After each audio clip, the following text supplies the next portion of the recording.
Good morning. Today we are talking with Rav, a recruitment specialist from Stirling, Warrington, about how ChatGPT and AI are creating CVs for the lift industry. I hope you enjoy.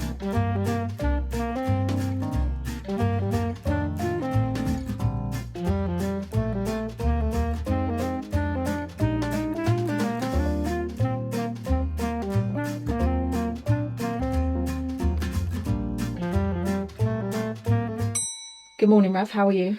I'm not too bad. How about yourself? Yes, I'm good. Thank you for joining me for a chat today. It's a pleasure. Yeah, how you feeling? Bit nervous? Are you okay? I'm okay. I was a bit nervous after when I got the questions, but after that, I've been looking Just forward been to it practicing in the mirror, sometimes, but no. just talking to yourself. But I've been looking forward to it. Been watching the episodes, so it's pretty amazing what you do, to be honest. Oh, thank you. Thank you. Where have you come from today?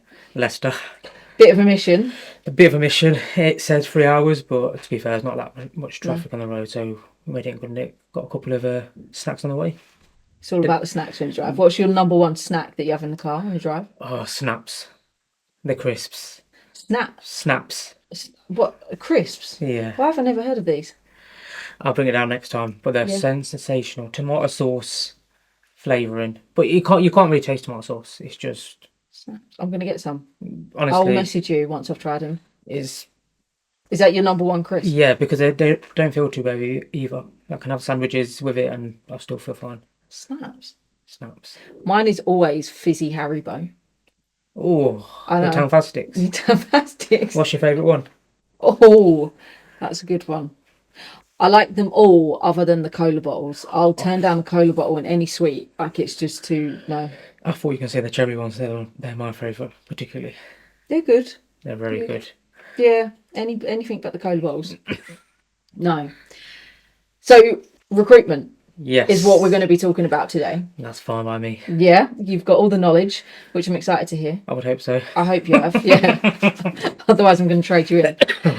But just before we start, the lift industry. What made you join? I think I actually fell into it. One of my colleagues that brought me into recruitment, he was naturally doing the lift industry. Yeah. And then he was on holiday, so I was like, okay, I'll go into the lift industry for a little bit, see how I find it. But ever since I've never stopped looking back, because I used to do just London. So obviously in London it's huge with service engineers and project managers. But then what's that? Why am I just doing London? We've got the whole world, whole UK.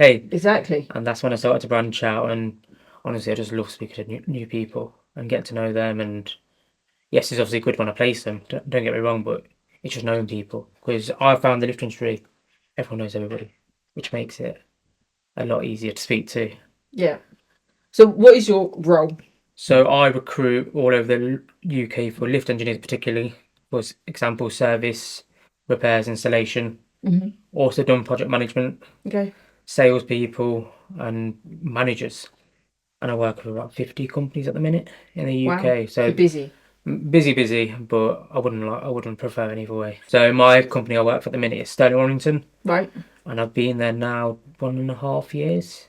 Oh, nice. And that's what kickstarted the lift industry for me, to get my brand out there as well as my name. Which is the big thing in recruitment, I think. I think if someone speaks highly of me, of course, they're going to be eager to get in touch with myself. I think recruitment is a great role and it's a very important role. But with your challenges of like Indeed and all of the online services, has that changed over time, would you say?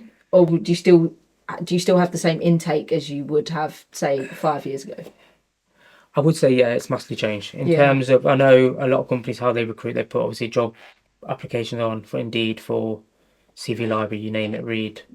But even when I put adverts out myself, I don't get too much back from it. And I think the biggest thing for my side, what I've got the upper hand on, is my database. Because I've done it for just under 5 years, and I've got that many people that I speak to that I always keep in touch with. Not every time, oh look, I've got a job for you, just keeping in touch really.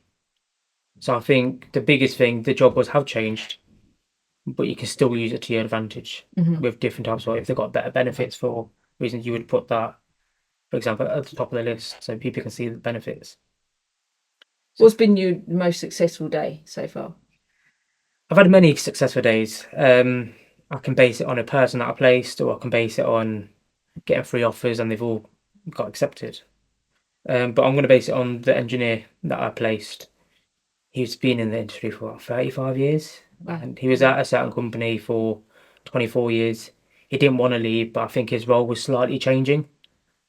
And he said, let me have a look what's out there. Saw him on LinkedIn, so I got in touch saying, hi, would be good to have a chat. Yeah. Because I think the biggest thing is having a chat with them to find out what they're actually looking for, not just throwing a list of jobs at them because they might not be applicable. Mm-hmm. So I had a chat with him. I said, look, let me go back. Let me see what I've got for you, and then I'll give you a call tomorrow. Set up a call with him, went through all the role, sent him over to this company, which he's aware of, and then they want to have a Teams interview.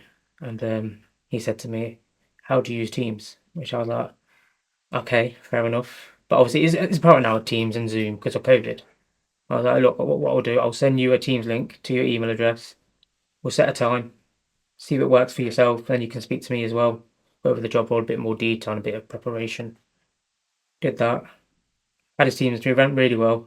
They invited me down for a face-to-face the next day. And the job, what he wanted, was there. And he was like, got the role, the money was exactly what he's looking for. He did his own research on the company, which I'll say to everyone, you need to, because they know a lot of people in the industry. And he started, and he's there ever since. Wow. It was a long journey, but I really felt rewarding in that manner because it's never going to get old saying someone, look, you got the job. And he kept trying to get updates from me saying, look, have you heard anything? And when it means so much to people, doesn't it? Honestly, it's changing job. I always say, look, it is a big thing. You can't just, you have to speak to your wife, your husband, your kids to make sure, is it worth it? Yes. The whole package has to be correct, Exactly. isn't it? Exactly. And I think the money, yes, is a big thing, and it all will always be a big thing, but I think it's slightly changing for the different benefits, like extra workday holidays or extra pension. Could be the car, couldn't it? It could be Car the allowance. wage, it could be the days, the hours. Like, there's so many things. And I think a lot of companies now, what they're trying to do is work to the engineers as well, which I quite like because eventually you're going to keep most of them. And the market is crazy. I think, for example, if an engineer goes on the market, whether that's in LinkedIn or your job boards, he's going to get about 20 others ring him. I'm going to have so many jobs for him. He's going to put his phone on do not disturb, which normally tends to happen, Yeah. which I understand because you don't want to keep getting calls after calls after calls. So there's a lot of job opportunities out there, but I always say, look, I can chuck a list of jobs at you, but it's got to be the right one for yourself. I'm not here to just place you anywhere. I want it to be where you stay there for a decent amount of time and progress there. Target Lifts are proud to sponsor the Stuck in the Lift podcast in partnership with Blacks Productions. Everyone from our directors to those out in the field are hands-on in their approach and available to speak to whenever you need us. Target Lifts are always aiming higher. Are all your interviews or you getting to know your candidates over Zoom? Or do you meet them in person as well? So some occasions, if they're quite local to myself, I meet them in person. It just breaks the ice a little bit. You can have a chat with them, and it's like a phone call. Yes, it's good. Normally, like my first calls with them, if they don't know who I am or anything like that, it's about 15 minutes just to get to know them because that's the biggest thing. If you get to know them and build like a little rapport with them, it could be a huge thing. And meeting in person is very, very interesting because you actually meet them, see what they want, and more often than not, you go for food with them after, go grab a coffee or things like that, and it just boosts you because they trust you then as well.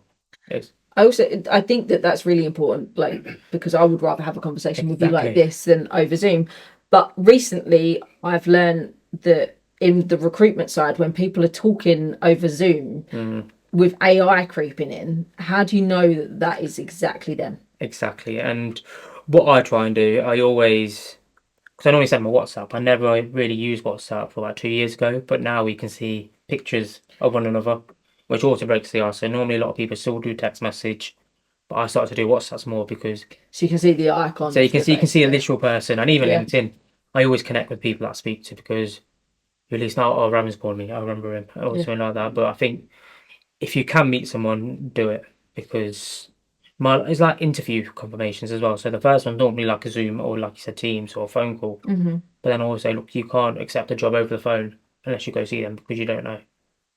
I learned that if you're not sure if that's like they've got an AI face over them, if you ask them to put their hand in front of their face, AI can't do that. And that's the only way you know if that person's real or not. So that's the test.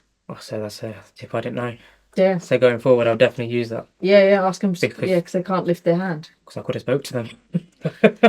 Exactly. And it's so there's a guy called I can't remember his name, but he's impersonating Tom Cruise Oh wow. on TikTok, and he looks like him. He could be him. He's got thousands of views, and he posted one video and it got Right, millions. It went crazy, and he AIs his body, and then he learns like his mannerisms and his voice and things like that. And you could watch it, and it's Tom Cruise. Like, it's crazy.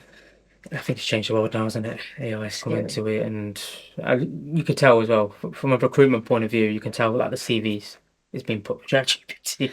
So let's talk about these ChatGPT CVs. Have you ever taken a high risk hire? I wouldn't. I would say high risk. The only reason being is he came from a different industry. He came from an aerospace background, Oh, okay. and the way he was speaking on a phone call, it was like he really wanted to get in the lift industry. He knew about it. He had a friend that worked there, and he got pointed out to me. So I spoke to him. I said, "Look, what we can do. Look, let's go through your skill set, see if any align." And so his experience, he had about 6 years in aerospace. So I went out to market. Obviously, he told me all of his experience. I passed that information on to different companies that I knew that I had a good relationship at the time with, and one of them did give him a chance to have like a team's interview, like or a team to get to know, obviously, to make sure he knows about the lift industry and how it all works. He had that chat. It went really well.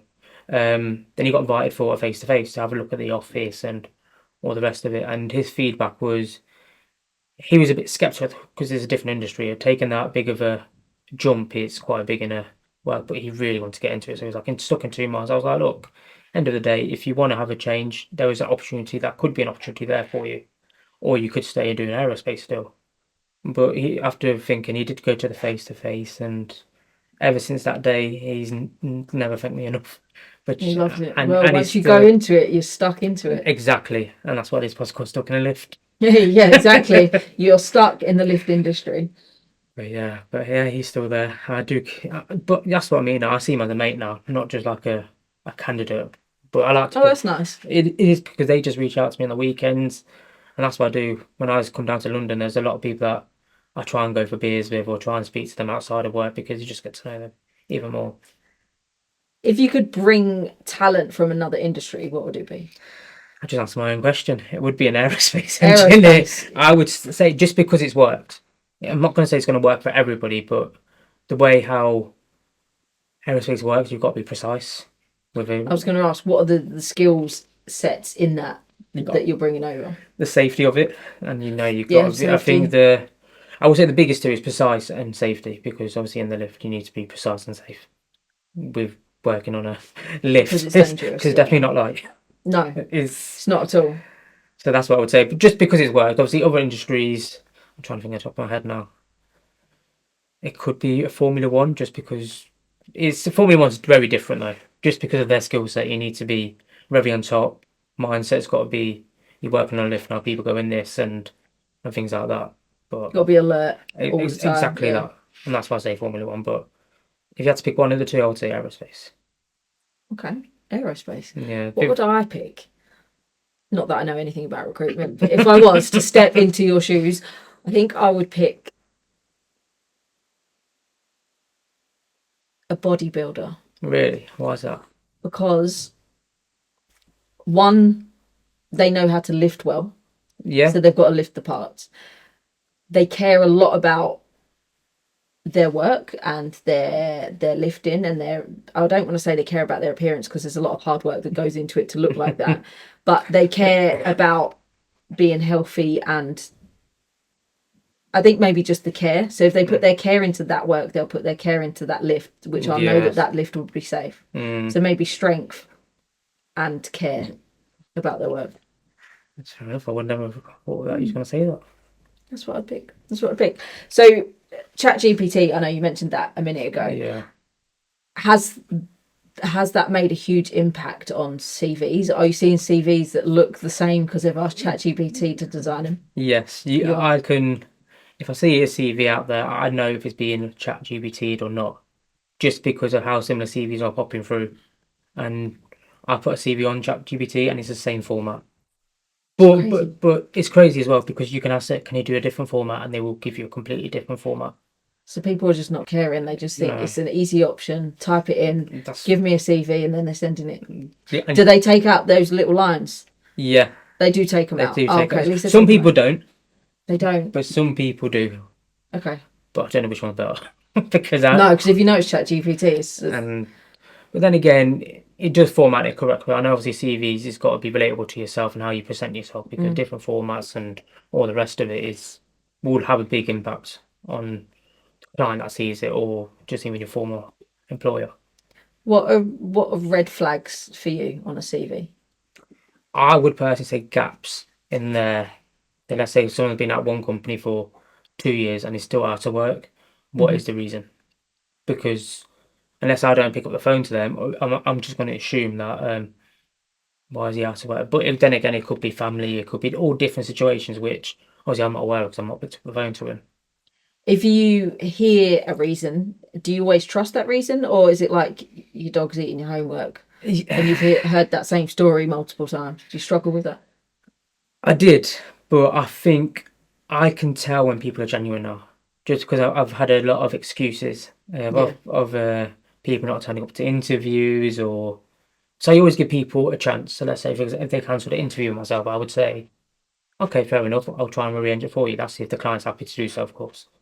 But then again, I just give people one chance. If they mess over again, then I will definitely double think my idea because, and I have a list of names that I don't tend to use that I come on the market just because.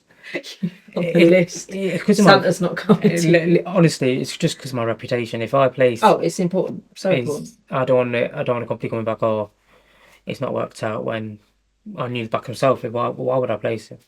Because a company's, let's say for example, Target. If I place an engineer with them and an engineer's just stay there for a week, 3 weeks, they're never going to use me again. Yeah, and that's what it is. Because the industry is so small, it's big Exactly. but small. Then that name gets around, and then Exactly. it's not just Target that's not using you; it's multiple. Exactly, and that's what I say there. So the list that I use, I very keep here. I always update it. It's not like I don't update it, but You've been on that list for 10 years. You're still on it. honestly, but then again, obviously, I understand. Obviously, circumstances could change and Yeah. all the rest of it. So yeah, I would say gaps, but they could mean an okay thing as well, just because I'm not spoken to them. But initially, first thought, I'd be like, Gaps. oh, why is there a gap there? What's one thing that impresses you on a CV? I would say this is very particular to myself. Go on. Achievements, like Okay. they could do. Yes, the qualification is great, the MVQ free, but also being a bit out there, achievements, whether that's outside of work or inside of work. They could be winning a football award or winning a tennis award or anything they do. And hobbies. I think hobbies is a weird one because not many people look at the hobbies, and I might be the weird one, I might not be, but What kind of hobbies do you see? honestly, there's probably a list of them as well.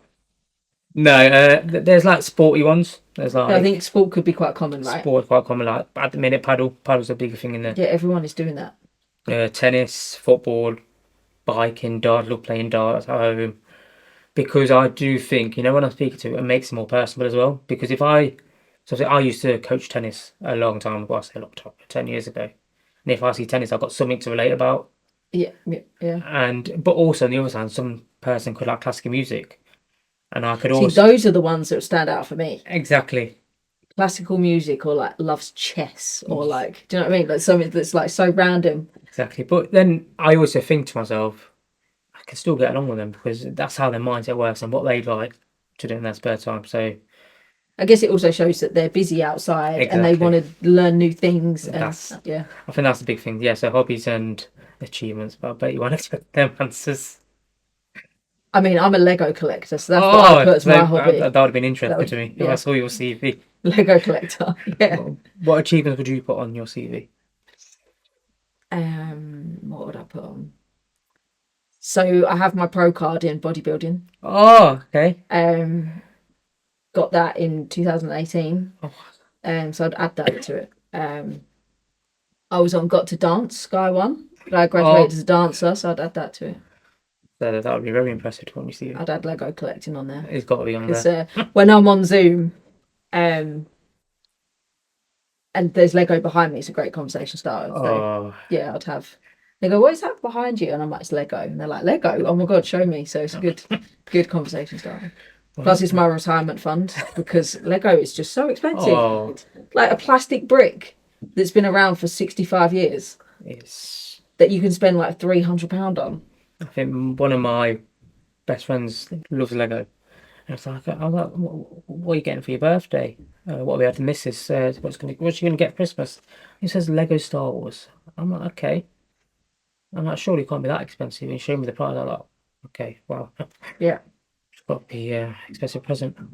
I'm that bad that I buy 2 sets of things. So I've got a box that's never opened, gets bubble wrapped, goes in the loft. Oh, And then I've got 1 set that I can build and that's on the shelf. I know. that's what I My used to do with shoes addictions. though. You know, like Yeezys back in the day, they used to be a big collectible item. And Yeah, it's true. What I don't understand, we're going off on a tangent here, but trainers, right? I love trainers. What are the shops where they've like sealed the trainers on the shelf? oh, Why is that? Is I'll, that still a shoe that you wear, or you buy it to sit on the shelf at home? it depends. It's just to keep it all nice and neat. Because obviously, with these expensive shoes, well, I'm guessing they're going to get wrapped up till the dust on them. So it's got dust. Yeah, because I know when I've been to Selfridge a couple of times, I know the clearance is basically the shoe's been on the shelf for too long and it's discoloured. So if you go And then you've into, lost the value in that shoe. so it's like, for example, London, there's a lot of shops that do have that packaging on just because someone can buy it and wear it, or someone can put on the shelves, which I used to do back in the day, but I think I've changed my ways because the other pair ruined up, and I don't want to spend that much money on the extra pair. Yeah, yeah. But I've still got a couple up there, Yeezys, which I'll just keep for the rest of my life and just look at them. I have Lego trainers that Oh, I've never worn. Adidas brought out Lego trainers, and they're still in the box. when was this? Maybe like 3, maybe 5 years ago. And they've got like Lego bricks around the bottom of the shoe. They're really cool. You'll have to show me. I'll send you a picture. They're in the loft. I'll find you a picture. Okay, cool. Yeah. Anyway, back to recruitment. What excites you most about your role? What do you love most? Telling people they got the job. Yeah. Because I say it to a lot of people, but you get total different reactions. I've had a situation where I've called someone to tell them you got the job, and they shouted, on the radio when they do like the winners, and they had to shout something on the phone. I can't remember what they say now. Is I want to be a winner or something like that. I've had that before. I'm like, look, you've not won the radio station, but you've got the job. But they probably were disappointed at the time, but but then again, they was quite amused with it and got the joke. I was like, next time I call them, just make sure Yeah. they say that. But I understood because Well, I guess the amount of times that you have to say it, you've got to change up the sentence now and Exactly, again, right? and- Otherwise, you're like, the excitement goes out of the sentence because you have to say it so much. exactly and people reaction. That's what I do this job. And rewarding people. I say, look, you've got the job. It's been exactly what you want, and they always say, thank you very much for this, and it's the appreciation as well. Is there anything unexpected that you've seen along your journey? Seen a lot of things unexpected. Is people that I've got interviews that are not turned up, and I thought, okay.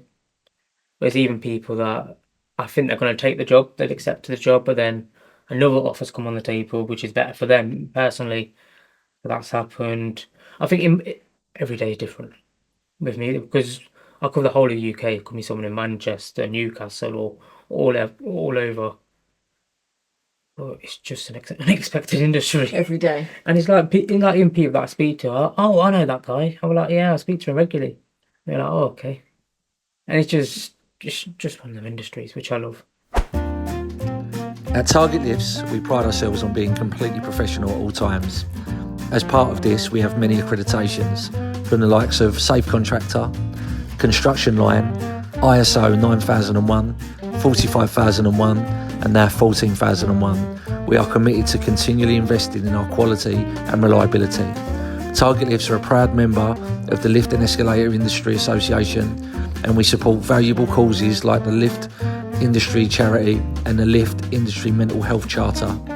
For more of what we do, please visit targetlifts.co.uk. What's your thoughts on appearance for interviews? Are you quite particular about it, or? I used to be. I always used to wear a shirt and jeans if I personally went to go for an interview. But I know with this industry, a lot of them go in their work gear. Do they still? Yeah. I'm very old school. I'm like you. I'd be all plain, smart. But then you know what? Because I ask my clients as well, look, what's the attire?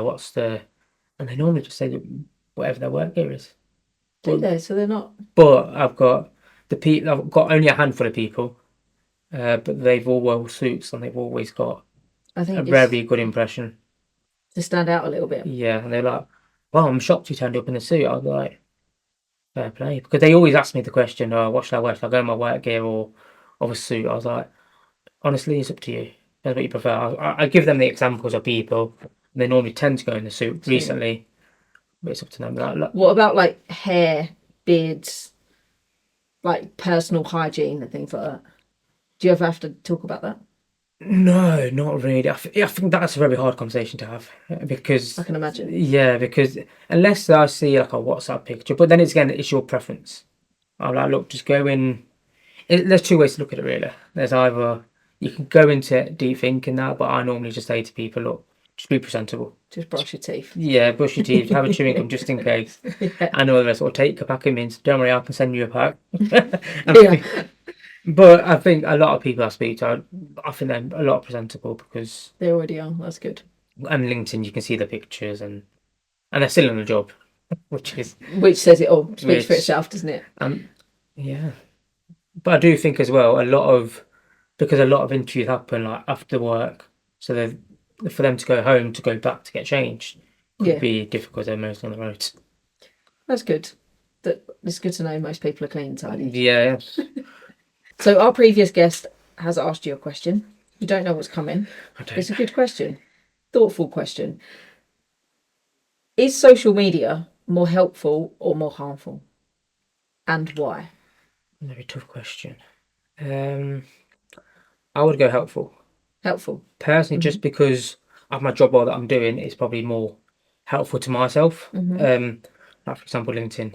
LinkedIn is got the most impressions on there. You can find anyone on there in terms of owner of companies and even the information that you see to keep up with the world news. It's crazy.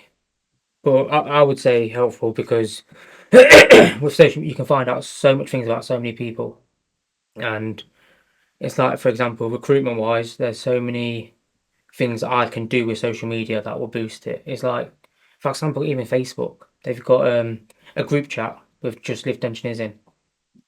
On Facebook? On Facebook. I think it's called that, the lift I didn't even think people use Facebook anymore. I know. And one of my old colleagues used to be a big admirer of Facebook. And they used to put a list of roles they have in that area, and people used to message saying, "Oh, I'm interested in this job. What's the job?" Yeah. And they obviously explain the details, but it's even just sharing news about the lift industry, what's going on, if a company's been bought out, or just generally speaking. And the group chat's all good, very good, insightful, because you get different people reaching out to each other. Like when I do posts, I've got other businesses commenting, like, "What do you think of the lift industry at the minute?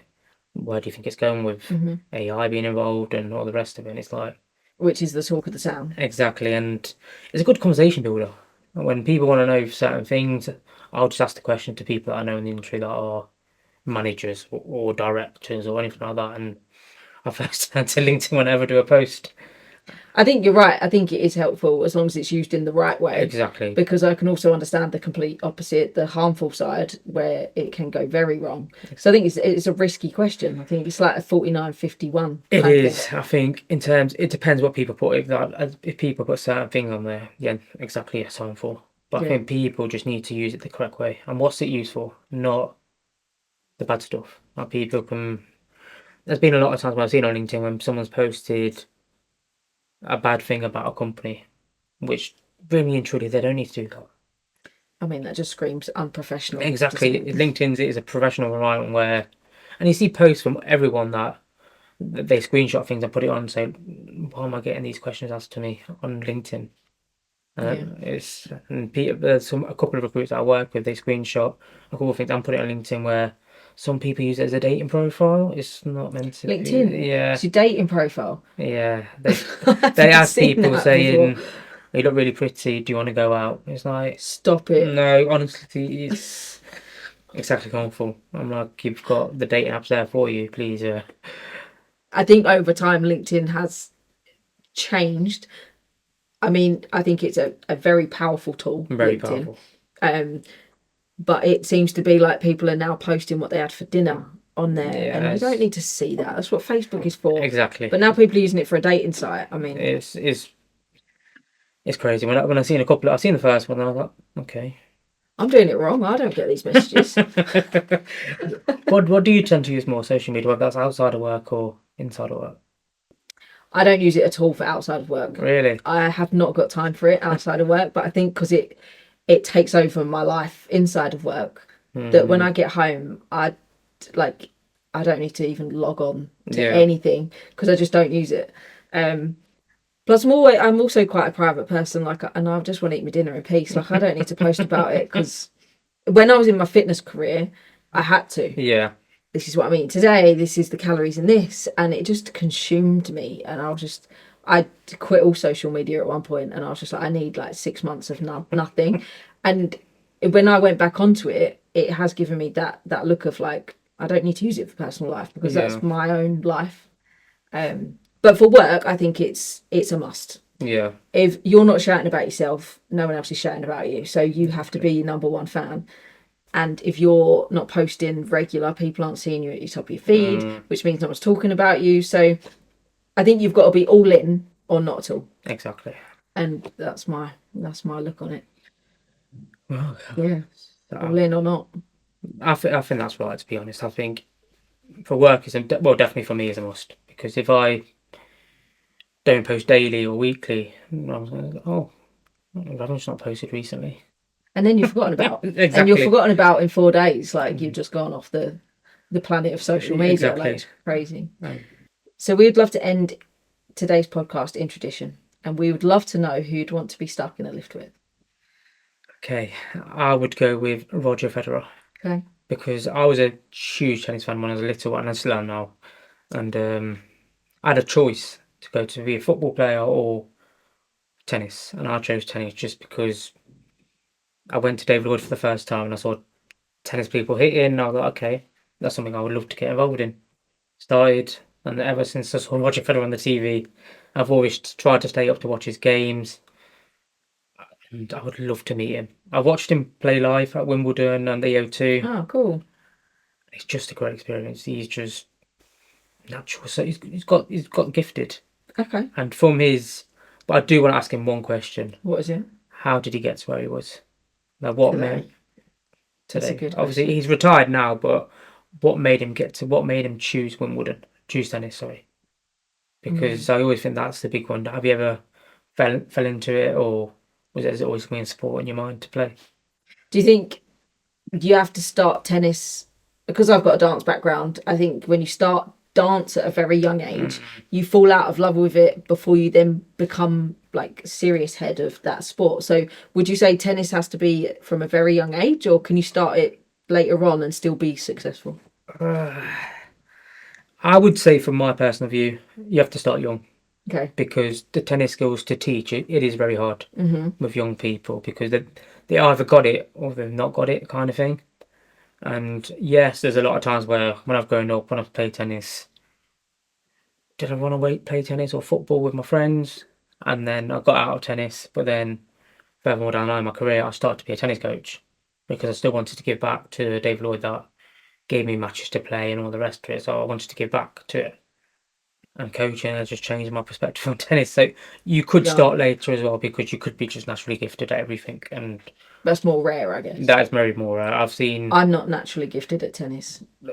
I'm shocking. We'll have to So I use tennis as like an aggressive like outlet of like, I'm just going to whack it. Oh, you know what a lot of people do, and because I've been playing a lot of when I was younger, and when they lose a point, the rackets are gone, the racket's smashed, and it's like, okay. I film a lot of tennis. I did. So I knew nothing about tennis until I started filming it. So I've learned certain things about tennis. And what surprises me is how like often the rackets just split. And also the strings on the racket, they just go. But I think the power them players hit now is crazy. It's like there's a new kid in town, Alcaraz. I'm not sure.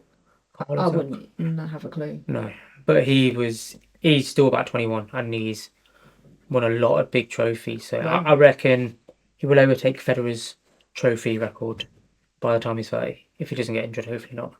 Wow. So, and I'm pretty sure he started later. I don't think he started very young. So what I've learned from this podcast is that I've got to watch some more tennis Yes. and eat, what was the crisps again? Snaps. Snaps crisps. Okay. That is what I'm going to do this afternoon. If I find a shop here, I'll Send me a picture. I will definitely show you a picture. Okay. And I'll get some. Well, thank you so much for joining me for a chat today. No, it's been a pleasure. Thank you for having me. Thank you. That's a lot of the industry like that this year. A lot of change. Yeah, I think people were nice for like 2 or 3 years after COVID. Now they're back to being their miserable selves. You're always smiling. I'm alright. Don't take it too seriously. But when we moved in, we were like, God, we're going to be here so much spare room. So much spare room, we're never going to leave here. And then this year, we had to split the office. So we've moved projects and sales and the owners down to literally the other end of this road. And the service department, repair department, myself is still here. So yeah. Shed to 2 branches in 11 years. That's crazy. I don't know if it's happened too much yet. We're getting into it now, especially on one large contract we've been working on by using third-party monitoring to really assist the decision makers in where to spend the money, showing undeniable data that lift is doing more work than that lift, or more work than it should be doing. So some consultants push it. Target Lifts are very proud to provide 4 apprenticeships. With the assistance of a training provider, Target Lifts can offer a complete training program that will give both practical and theory understanding in all areas of the lift industry. The apprentice will gain the necessary qualifications to enable them to grow as a lift engineer, and with the support of the Target Lifts team, have a fantastic career for life. Visit the contact page on our website if you are interested in becoming our next apprentice. Target Lifts, always aiming higher.